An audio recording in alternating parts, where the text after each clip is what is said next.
Matin, Culture Média. 9h, 11h. Philippe Vandel. Bonjour Catherine Millet. Bonjour. Journaliste, j'ai pas peur de le dire, vous êtes une référence mondiale dans le milieu de l'art contemporain. Vous avez fondé le mensuel Art Press en 72, qui fête cette année ses 60 ans avec Non, toujours... n'exagérez rien, 50. 5 ans, vous avez raison, j'ai calculé trop vite. Qui 50. fête cette... Me vieillissez pas trop Oui, mais vite, c'était quand bien même. 72.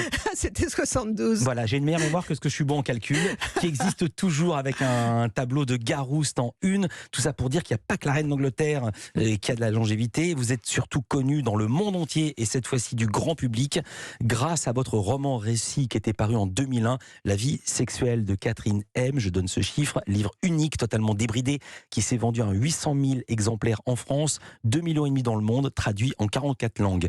Et votre actualité, c'est ce récit sur la couverture, il n'y a pas écrit roman, commencement au pluriel, j'ai Flammarion. Alors pour schématiser, je dirais que ces commencements, ce sont à la fois la découverte des hommes et des métiers des hommes, puisque vous sortez de l'adolescence, ça s'arrête à vos 20 ans, vous créez ce magazine qui existe toujours, Art Press. Dans quelle mesure les deux sont liés ? En fait, oui, c'est même le point de départ de ce livre. C'est qu'un jour, j'ai réalisé que j'avais fait mes débuts professionnels de critique d'art. Et j'aime bien vous entendre me présenter comme une journaliste, parce que je pense que mon métier, c'est en effet le journalisme, la critique d'art.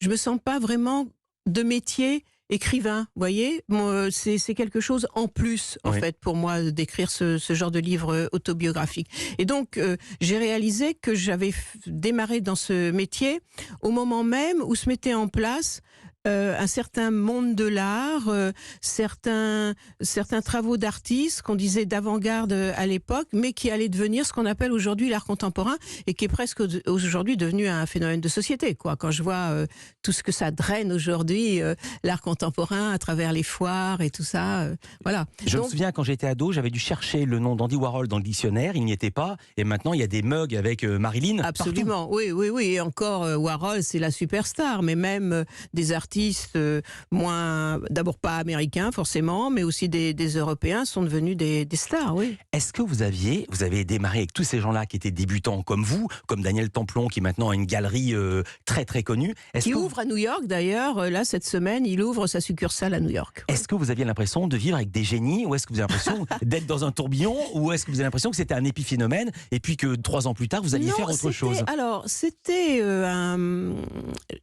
j'entendais l'autre jour dans un film qui lui est consacré, un artiste qui a été très provocateur, que j'ai pas connu à l'époque d'ailleurs, qui s'appelle Pinoncelli. Vous savez, c'est lui qui avait arrosé avec un revolver à eau le ministre de l'époque qui était André Malraux. Bon, et je l'entendais déclarer une chose que je trouvais très juste. Il disait, mais finalement on a fait ces choses-là parce qu'on était encore presque des enfants et qu'on s'amusait et qu'on y allait, voilà, on faisait ça. Puis un jour on nous a dit, c'est de l'art. Et en fait c'est le souvenir que moi j'ai de cette époque. Alors, bon, soyons quand même un peu sérieux. On était motivés par des choses qui étaient très profondes. Des artistes que je cite, Christian Boltanski, c'est évident. Tous ces artistes, les artistes conceptuels aussi, voulaient remettre toutes les choses à plat, etc. Ils avaient des motivations profondes. Mais pour y aller, ils avaient décidé que c'était eux qui allaient inventer leurs propres outils. Et ils bricolaient exactement comme les mômes bricolent, quoi. Et puis il n'y avait que vous racontez que vous avez passé le bac en candidat libre, vous le ratez, vous prenez un 2/20 en français, une note qui vous estomaque, au point que vous avez eu accès à votre copie corrigée. Et je sais que vous connaissez par cœur l'appréciation du correcteur. Oui, je ne l'ai jamais oublié. Il a dit sur vous... Laisse courir habilement sa plume pour raconter n'importe quoi. Sauf qu'à la suite de ça, vous publiez vos premiers papiers dans la prestigieuse revue Les Lettres Françaises, dirigée à l'époque par Aragon, excusez du peu. Et puis, c'est aussi ce livre, l'histoire d'une formation intellectuelle. Désormais, pour comprendre l'art contemporain, il faut avoir fait Sciences Po, manier tous les concepts les plus sérieux, historiques, ésotériques. Surtout pas, je peux vous couper, surtout pas. Bien sûr, non, vous n'allez pas me couper parce que je veux citer ce que vous écrivez.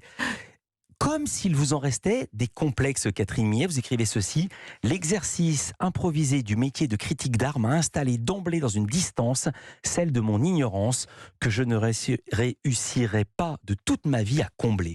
Oui, vous voyez. Non, alors, en fait, je crois que cette époque-là, il y avait une grande influence dans le milieu de l'art, des sciences humaines. Vous voyez, on avait tous, beaucoup de gens avaient lu, je sais pas, Marx. Oui, Marx déjà, Barthes, Lacan. Les Anglo-Saxons, ils avaient ce qu'on appelait la philosophie analytique, etc. Wittgenstein. Oui, mais vous c'est très connaissiez pas difficile tout à ça. lire. Non, moi j'y suis allée comme ça. Et finalement, je me suis débrouillée. Mais ça est un peu retombé. Je crois que on est dans une période aujourd'hui où on comprend que justement on n'avait pas à avoir forcément tout ce bagage pour comprendre ce travail des artistes. Et je dois dire qu'aujourd'hui, c'est une bonne nouvelle, quoi. Ces discours-là ont pour une part disparu, il faut dire. Et que